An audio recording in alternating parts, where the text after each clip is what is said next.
aminokislota va oqsillar keltiriladi. Demak, bugungi birinchi tajribamizda birinchi qilib ko'rsatadigan narsamiz bu azot ushlagan, ya'ni aminlar mavzusiga demak tajribani ko'rsatamiz. Bugungi tajribalarimizda aromatik aminlar bilan tanishamiz. Benzolni ko'rdingiz. Tajribada ham ko'rdingiz benzol. Benzolda bitta xabar ko'rmagan.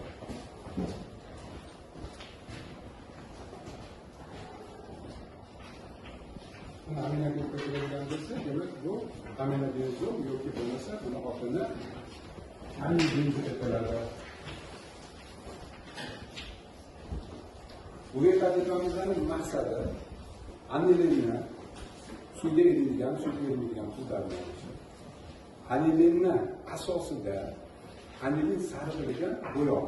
Bu to'qimachilik sanoatida bo'yashda matolarni, ya'ni paxta ipidan qilingan matolar bo'yashda juda ham yaxshi samara beradigan bo'yoqni olish kerak. Ana demak birinchi tajribamizda shundan iborat ekanki, maqsadi anilinni suvga erilgan tuzlarni olish. Buning uchun ikkita probirka olamiz.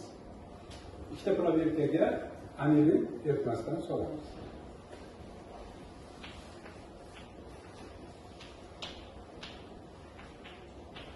Anilin suvda erimaydi. Suvda erilmasligini isbotlash uchun demak, eritma ustiga bir tok suv solamiz. Ikkalasi ajrab turadi. Aralashmasdan. Endi birinchi probirkani ustiga xlorid kislota eritmasdan solamiz.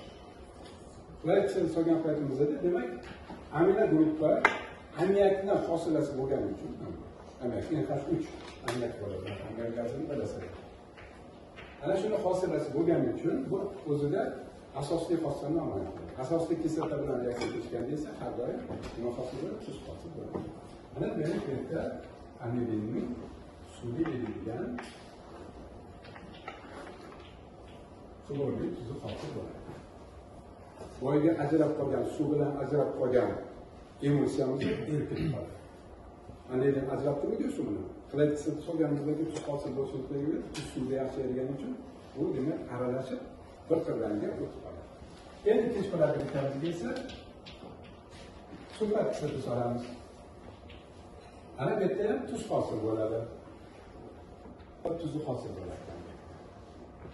Ana bu cho'kmaydi shu qarab. Bu cho'kning uncha-munchaga erimaydi.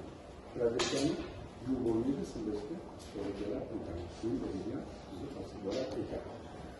Ana demak birinchi tajribamizda shulardan iborat ekan. Reaksiyasini chap tomon berilgan bo'lsa, u tomonni mana yozib qo'yishimiz mumkin bo'ladi. Sirada endi